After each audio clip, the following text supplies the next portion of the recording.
Air India इमारतीची मोठ्या प्रमाणावर दुरुस्ती. मुंबईतील नरिमन पॉइंट येथील ऐतिहासिक एअर इंडिया इमारतीच्या दुरुस्तीला अखेर गती मिळाली आहे. इमारतीच्या संरचनेपासून ते आधुनिक सुविधांपर्यंत सर्व कामे टप्प्याटप्प्याने करण्यात येणार आहेत. ही संपूर्ण प्रक्रिया पूर्ण होण्यासाठी तब्बल 2 वर्षांचा कालावधी लागणार असल्याचे सांगितले जात आहे. भारतीय महिला संघ गारद. महिला क्रिकेट मालिकेत भारतीय संघाला ऑस्ट्रेलियाविरुद्ध पराभवाचा सामना करावा लागला आहे.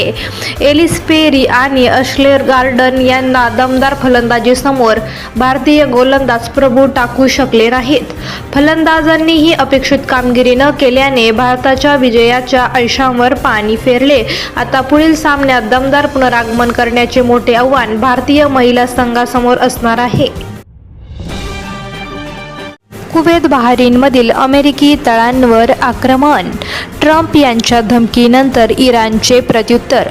लोकसत्ताच्या या लेखात अमेरिका आणि इराण यांच्यातील तणावाच्या पार्श्वभूमीवर कुवेत आणि बहारीनमधील अमेरिकन लष्करी तळांवर झालेल्या हल्ल्याचा तपशील देण्यात आला आहे.